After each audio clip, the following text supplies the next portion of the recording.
Hello दोस्तों, good morning. देखिए, अब आपके बीच सवाल है प्रश्नावली 3.4 का दूसरा नंबर है, 1 का 2। 1 नंबर का क्या है, 2 नंबर है। और आपको विलोपन विधि से अभी बनाना है इसको।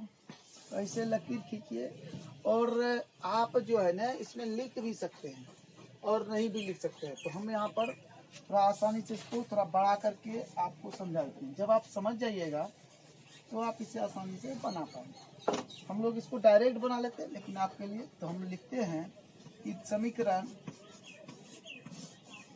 2 को 2 से गुना कर समीकरण 1 में जोड़ने पर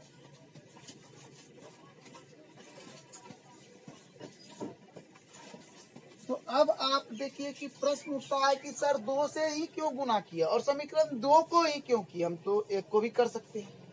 नहीं, ऐसा नहीं कर सकते हैं। हमको इस बात को ध्यान रखना होता है विलोपन विधि में कि चारों में से किसी एक को बराबर होना है। तो इसलिए हम इसको 2 से करेंगे। 2 दूना 4 हो जाता है, 4 बार यहाँ भी 4 बार बराबर हो गया। साइन अपोजिट होना चाहिए, दूसरा साइन। जैसे यहाँ प्लस है ना तो यहाँ माइनस होना चाहिए। अब यहाँ माइनस है इसलिए हम जोड़ करेंगे। अगर यहाँ प्लस होता है तो हम घटा करते हैं, क्योंकि घटा करने से साइन बदल जाता है, जोड़ में नहीं बदलता है। तो अब हम लिखेंगे, फिर से लिखेंगे तो बराबर 10। फिर हो गया आपका समीकरण 1। और फिर आप लिखेंगे 2x 2y बराबर 2। समीकरण हो जाता है आपका 2।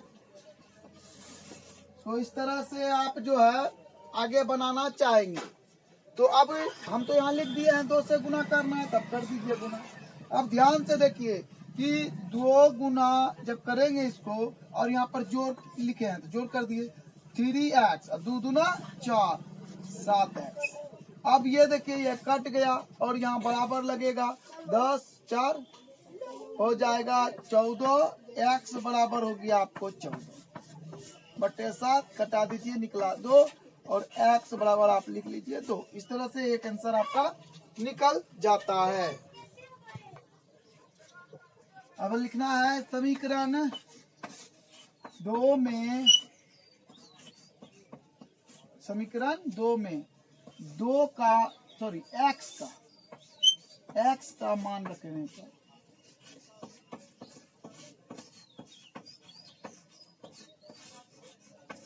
अब प्रश्न होता है 2 में ही क्यों रखे। अब 2 में रखिए या 1 में रखिए, बात बराबर ही होता है, कहीं भी रखिए आ जाएगा मान।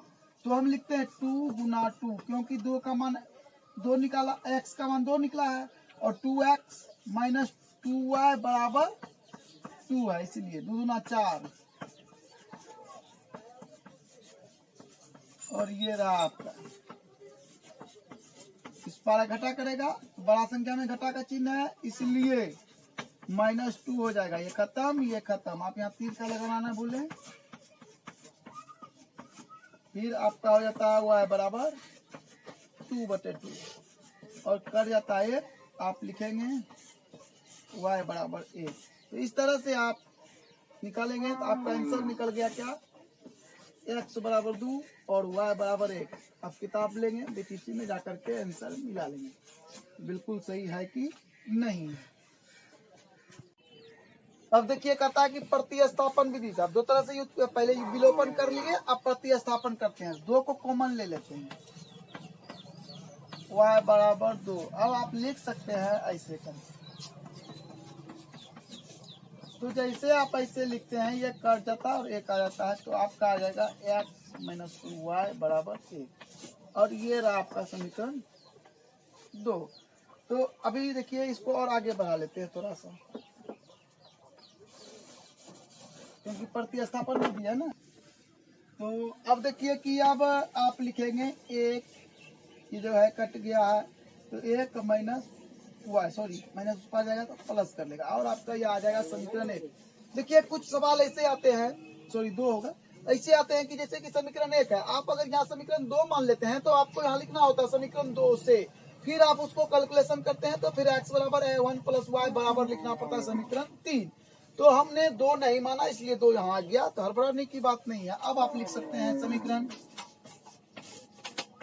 1 में 2 से x का मान रखने पर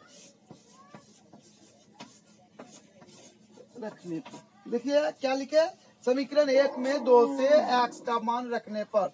समीकरण 1 क्या है, तो 3x के जगह पर ये आ जाएगा 1 प्लस वाई और आप लिखेंगे प्लस 4y बराबर 10। अब देखिए इससे गुना कीजिए 3 हो जाएगा और इससे जब करिएगा तो प्लस 3y प्लस हो जाएगा आपका ये 4y। तो इस तरह से आपका आता है 10 और ये हो गया आपका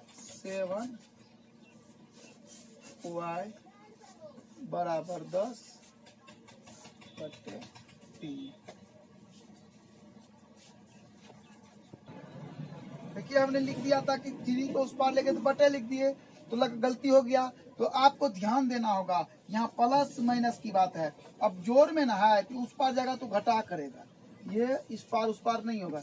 अब आप लिखेंगे y बराबर आपका आ जाता है, ये गुना में है उस पार जाएगा भाग करेगा। 10 में 3 घटाए कितना बचा 7, फिर 7 बटे 7 कट गया बचा 1, y बराबर आपका हो गया 1। तो देखिए हिसाब गलती कब होता है, जब आप अपने दिमाग में कैलकुलेशन करते हैं। तो जब कैलकुलेशन करेंगे ना तो आपके दिमाग में वो बार बार आएगा, हिट करेगा और वही कैलकुलेशन जो है वहां पर लिखा चला जाता है।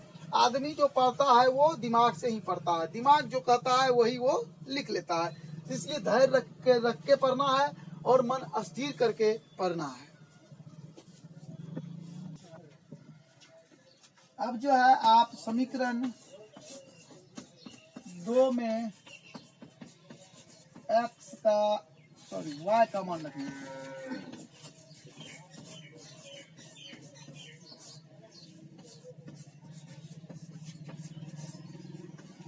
पर तो समीकरण 2 में y का मान रखने पर समीकरण 2 क्या है, तो है x बराबर y, 1 प्लस y की जगह 1 हो जाएगा, x बराबर आपका 2 और y बराबर आपका हो जाता है 1।